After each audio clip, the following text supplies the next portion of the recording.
Welcome all in our today's lecture. In this lecture, we are discussing about inverse Laplace transform.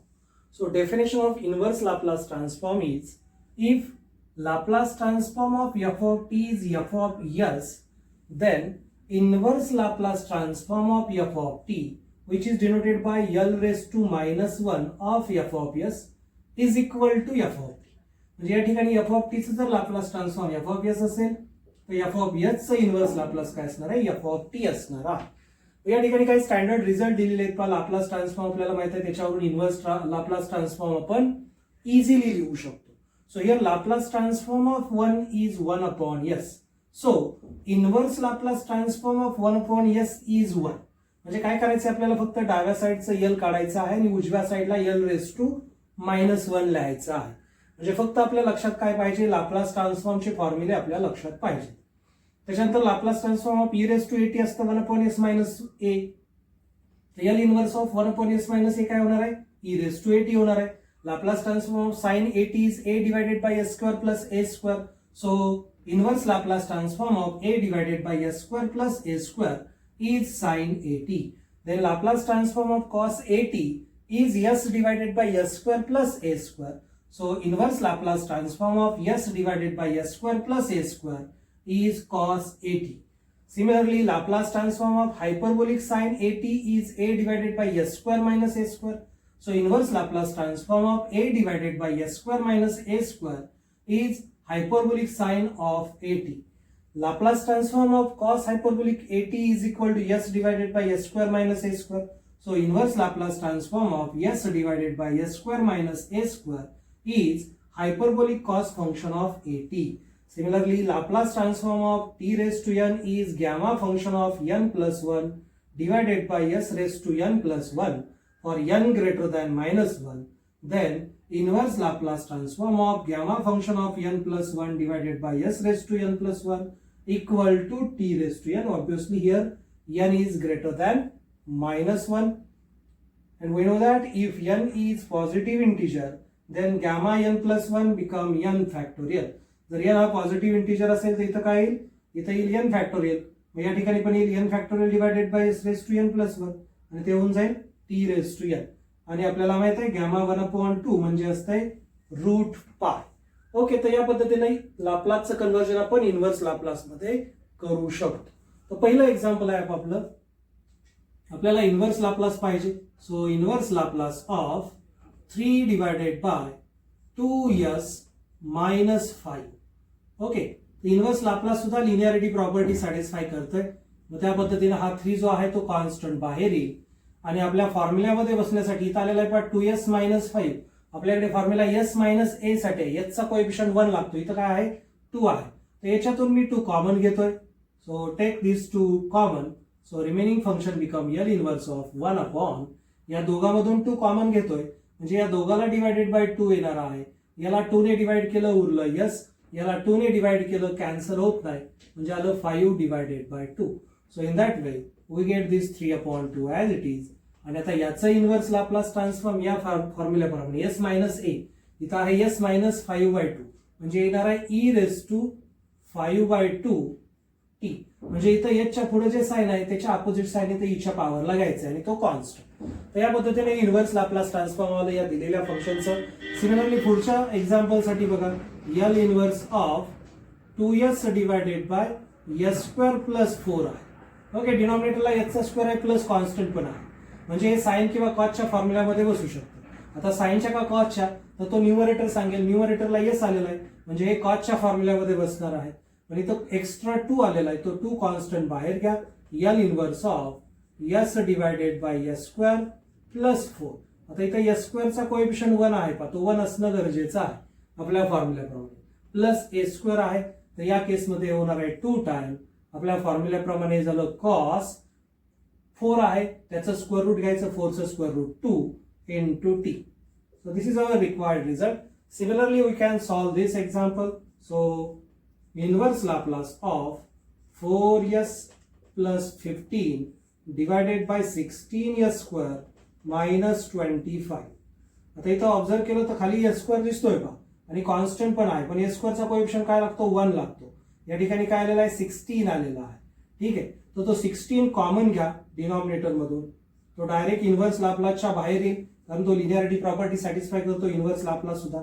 16 common घेतलाय denominator मधून, L inverse as it is, remaining function become 4s plus 15 divided by 16 common घेतल्यामुळे इथं उरला s square. Okay, common घेतोय म्हणजे दोघांनाही divided by 16 येणार आहे. सो 16 कॉमन घेतल्यामुळे उरला s square minus 25 divided by 16. Okay, तर या पद्धतीने हे फंक्शन आलेलं आहे. आणि आता या डिनॉमिनेटरने न्यूमरेटरच्या दोन टर्मला सेपरेट डिवाइड करायची. त्या दोघांची बेरीज आहे पहा, फक्त यस नाही किंवा फक्त कॉन्स्टंट पण नाही, दोघं पण आलेले आहेत.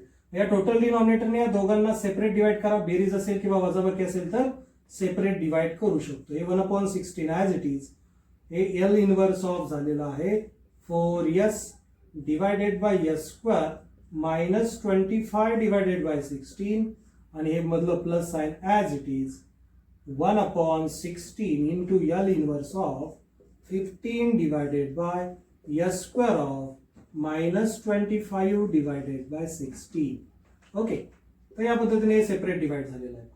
आता इथं जो हा 4 आहे तो कॉन्स्टंट बाहेर निघेल 16 आणि एल इन्व्हर्स मध्ये उरेल s divided by s square minus 25 divided by 16. आता या ठिकाणी s आहे. ओके, त्याच्यामुळे हे कॉस हायपरबोलिकच्या फॉर्म्युल्यामध्ये बसणार आहे या. ठीक आहे, वरती s असल्यामुळे आणि मध्ये मायनस साइन असल्यामुळे. इथं बघूया, इथं वरती कॉन्स्टंट आहे. आपल्या कंडिशन काय, साइन हायपरबोलिक मध्ये बसण्यासाठी मध्ये वजाबाकीचं चिन्ह पाहिजे डिनॉमिनेटरला s स्क्वेअर आणि कॉन्स्टंटच्या मध्ये, तर ते आहे. जो कॉन्स्टंट आहे त्याचा स्क्वेअर रूट वरती पाहिजे. 25/16 याचा स्क्वेअर रूट काय असतंय, याचं स्क्वेअर रूट असतंय 5 डिवायडेड बाय 4. तर वरती 5 आहे पण 4 नाहीये. मग काय करूया आपण, 4 ने इथला जो 4 आहे तो मी आत घेतो. 16 ला लिहिलं मी 4 इंटू 4 आणि एक 4 मी आतमध्ये घेतला. याच्यातला 3 मी बाहेर घेतला म्हणजे एल इन्व्हर्स मध्ये आलं 5 divided by 4 divided by s square minus 25 divided by 16. Okay, आले लक्षात. हे 15 ला लिहिलं 5 इंटू 3, 5 मी आत ठेवला, 3 ला मी बाहेर घेतला आणि हा डिवायडेड बाय 4 लागतो. आपल्याला वरती a पाहिजे. a म्हणजे आहे 5 डिवायडेड बाय 4. वरती 5 आहे पण डिवायडेड बाय 4 नाही, तर या 16 ला मी लिहिलं 4 इंटू 4 आणि एक 4 मी इथं डिवायडेड बाय देऊन टाकला आणि या पद्धतीने हे मिळालेलं आहे 1/4. Inverse Laplace of this function is hyperbolic cos a म्हणजे 5 divided by 4 into t, this plus 3/4 as it is. Inverse Laplace of this function is hyperbolic sine of 5/4t, and this is our final answer. Okay, या पद्धतीने अगदी easily आपण हे inverse लाप्लासचे example solve करू शकतो. एकदा बघून घ्या. Our next example is to find inverse Laplace transform of 1/s raised to 5. So solution become L inverse of 1/s raised to 5 is equal to, आता पाहिजे डिनॉमिनेटरला s ची पॉवर आलेली आहे. s ची पॉवर डिनॉमिनेटरला असेल तर आपल्याला t raised to n चा फॉर्म्युला आहे. तो काय सांगतो, s ची जी पॉवर आहे त्याचं गॅमा फंक्शन हे वरती न्यूमरेटरला असलं पाहिजे. s ची पॉवर आलेली आहे 5, 5चं गॅमा फंक्शन वरती नाहीये. मग मी काय करतो, 5च्या गॅमा फंक्शनने डिवाइड करतो आणि मल्टिप्लाय करतो. डिवाइड केलं आणि मल्टिप्लाय केलं गॅमा 5 ने divided by s raise to 5 आणि मग आपल्या फॉर्म्युल्याप्रमाणे हे झालेलं आहे 1/γ5 into t raise to h च्या पॉवरला n+1 असेल तर t च्या पॉवरला n येणार आहे. So t raise to 4. इथं n+1 म्हणजे n+1 काय आहे, n+1 आहे 5. So n is equal to काय येणार आहे 4. So we get t raise to 4 and we know that if n is positive integer, okay, gamma function मधला n+1 जर पॉझिटिव्ह इंटिजर असेल तर ते काय येतं, n फॅक्टोरियल येतं. इथं n+1 म्हणजे 5 आहे म्हणजे n झाला 4 म्हणजे आलं t raise to 4 divided by 4 factorial. Even 4 factorial आपण पुढे सिम्प्लिफाय करून लिहू शकतो. तर या पद्धतीनं या टाईपचे एक्झाम्पल आपण सॉल्व्ह करू शकतो. नेक्स्ट एक्झाम्पल पहा. या ठिकाणी याचा इन्व्हर्स लाप्लास विचारलेला आहे. So inverse Laplace of s raise to 2 plus s plus 1 upon s raise to 9 upon. आता या ठिकाणी याच्याशी रिलेटेड स्टँडर्ड फॉर्म्युला आपल्याकडे नाही, तर डिनॉमिनेटरला एस रेस टू काय आहे 9 प्लस 2 आहे. तर याने न्यूमरेटरला एकापेक्षा जास्त टर्मची बेरीज वजाबाकी आहे, त्याला सेपरेट डिवाइड करावं लागेल आणि मग ते येणार आहे पहा L inverse of s square upon s raise to 9 upon 2 plus s divided by s raise to 9 upon 2 plus 1 divided by s raise to 9 upon 2. Okay. आता इथं डिनॉमिनेटर आणि न्यूमरेटर दोन्हीमध्ये बेस सेम आहे. बेस सेम असेल तर आपण काय करतो, पॉवरची वजाबाकी घेतो. आता काय करायचं आपल्याला, एच ची पॉवर टर्म डिनॉमिनेटरला पाहिजे as per requirement of our formula. तर न्यूमरेटरच्या एचच्या पॉवरची सबट्रॅक्शन करायची डिनॉमिनेटरच्या एचच्या पॉवरमधून. मग ते होणार आहे 1 upon s raise to 9 upon 2 minus 2 plus 1 upon s raise to 9 upon 2 minus 1 plus 1 upon s raise to 9 upon 2. Okay. आणि आता एल इन्व्हर्स लाप्लास आहे ते सेपरेट करायचं. L inverse of first function 1 upon cross multiplication येईल 2 into 2 4, 9 minus 4 is 5, so we get s raised to 5 upon 2 plus here become 1 upon s raised to 2 into 1 2, 9 minus 2 is 7, so 7 upon 2 plus 1 upon s raised to 9 upon 2. Okay. आणि मग आता separate inverse Laplace घेतलं मी. So L inverse of इथंच मी separate घेऊन टाकतो पहा, म्हणजे आपलं स्टेप जरा रिड्यूस होतील. L inverse of this function plus L inverse of this function. Okay. आणि मग आता या ठिकाणी आपल्याला गरज काय आहे, खाली जी एच ची पॉवर आहे त्याचं गॅमा फंक्शन वरती पाहिजे. खाली एच ची पॉवर आहे 7 अपॉन 2, तर त्याचं गॅमा फंक्शन वरती पाहिजे. तर त्याच्या गॅमा फंक्शनने मी मल्टिप्लाय आणि डिवाइड करतो. So L inverse of gamma function of 5 upon 2 divided by s raise to 5 upon 2 plus या ठिकाणी पण काय पाहिजे, डिवायडेड बाय गॅमा 7 अपॉन 2 आणि मल्टिप्लाय गॅमा 7 अपॉन 2 पाहिजे, divided by s raise to 7 upon 2. Here also we required gamma 9 upon 2 न्यूमरेटरला पाहिजे. अगोदर मी डिनॉमिनेटरला मल्टिप्लाय केलं त्याने आणि मग न्यूमरेटरला मल्टिप्लाय केलं, divided by s raise to 9 upon. Okay.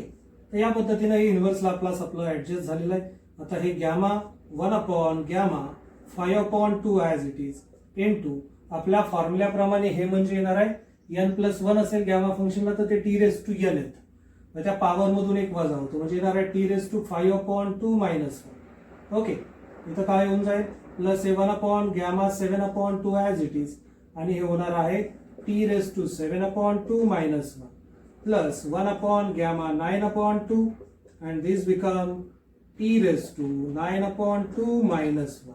So in that way we get 1 upon gamma 5 upon 2. हे gamma function आहे, उलटून गुणले होणार नाही, लक्षात ठेवा. into याला t raised to 5 upon 2 minus 1 means t raised to 3 upon 2 plus 1 upon हे gamma 7 upon 2 into t raised to 5 upon 2 plus हे gamma 1 upon gamma 9 upon 2 into t raised to 7 upon 2. या पद्धतीने आन्सर आपल्याला मिळून जातंय पहा. याच्या पुढे पण आपण या गॅमा फंक्शनला सिम्प्लिफाय करू शकतो. ओके. इथपर्यंत आपण थांबलो तरी चालतंय. ओके. तर या पद्धतीने इन्व्हर्स लाप्लास ट्रान्सफॉर्म यूज करून आपण इन्व्हर्स लाप्लास दिलेल्या फंक्शनचं फाइंड करू शकतो. ओके.